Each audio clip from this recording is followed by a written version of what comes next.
So today we are going to see how to handle a situation where you find a baby who is caught in a hole. Right. When you say a baby is caught in a hole, suppose the baby is 100 feet low. Okay, the baby is at 100 feet depth. So your focus point is the that below the 100 feet. Your focus point is below that 100 feet. So you reach down to 90 or 95, 94, or maybe 100, and you see the baby, the head of the child, or any part of the body that you are seeing, and below that is the baby actually. So how much space the baby is holding is dependent on the diameter. Okay, it's the diameter. So to say, the diameter is 1 feet, right? So now your work space, the work point where you are going to work is here.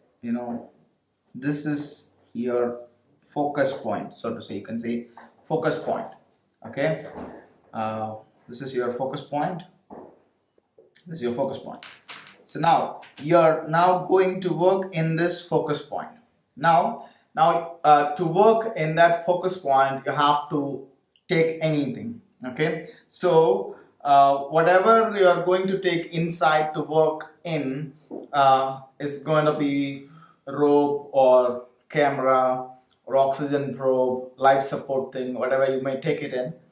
To support that, you can have a wire, a rope, till that. So the support things can go till 90 feet, and below that your equipment area. So these are your equipments. So now we are going to focus only on our focus point, what we are going to do in the focus point, right? So that is this is the baby, right? So now you have brought your equipments in. Okay, and now what I would suggest is, the first thing, number one, is from an engineer who is a medical engineer, right? So what you need is, let's bring in the laparoscopic technique here. The laparoscopy, you take a laparoscopic camera and you tie that with a very thin rope, the rope that can hold, carry a weight of 10 kg to 20 kg or 15 to 20 kg, a rope and a laparoscopic camera. You take the camera, you design it in a way that the camera and the rope goes together, right? So, and the camera and the rope goes together. So the laparoscopic camera can bend and do whatever. You can have a guide wire with that. Okay, we are taking three things. One is the laparoscopic camera, and second thing, the guide wire, and then the third thing, the rope that is going to hold the baby. So when I say these three, all the three together should be of a size of our little finger, smaller one. The baby is here, and the body of the baby, okay, it's occupied. So you may not have enough space for a camera or anything to go, because it is stuck. Okay, the baby is stuck. It is not free. Like all the walls of the pipe or whatever is there, baby occupies the whole room that is available. If it is not occupying the whole room, it would have gone down. So now, taking our three probe things, one is the camera, one is the guide wire, and the other thing is rope, and you can travel with the rope down to the waist of the baby, and through the guidance of the wire, to the guidance of the wire and the camera, you can go around the waist of the baby on a circular motion. You can go around the waist of the baby and come back to the same wire.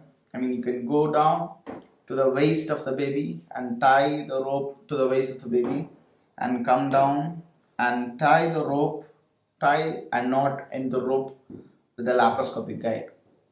And then you can just pull the baby up. This is not at all hard and it is not at all time consuming. You can do it in a matter of minutes. You just need the right people to do the right thinking. You just need a rope that is hard enough to pull the baby out and tie a camera to that rope and a robotic equipment that can, go and coil around, do that. A laparoscopic technician can do that. Go around and come around and tie a knot in the same rope. And you can ask, once the knot is tied, the camera would go off or whatever is there is go off. So what? Your point is to tie a rope around the waist of the baby. So once the knot is tied, then you can lift it and the knot gets tightened, the baby would come up. And the second thing is, you would ask, it is around the waist of the baby, so the baby can get hurt. Yes, so what? Wasting hours together and wasting money together and losing the baby at last. Comparing to that, so some bruise or some pain the baby goes through till the rescue is commencing is okay, I feel. At least you would have saved the life of the baby. So we are going to discuss the second pattern where we can do a thing. For this, you have a rope. Under the rope, you can tie a strong steel rod. With that, you can tie connections to it. So make it in a way that it is held on one strong rod and other three soft rods. So you go down like straight where you find some gap, and you go down the baby and you attach a locker over it, and you just flip the locker and all the three rods fall down, and then the only thing that is left to do is to lift the baby upwards. That's it. It's the second way that you can lift. So having such, actually, to deal a problem, you don't see what we have. You just see, you bring in creative people and let them decide what has to be done, and then plan what is needed for this, and then you do it, you will succeed. But we don't do that. What do I have, what can I bring, how big can I do? That will not solve the problem.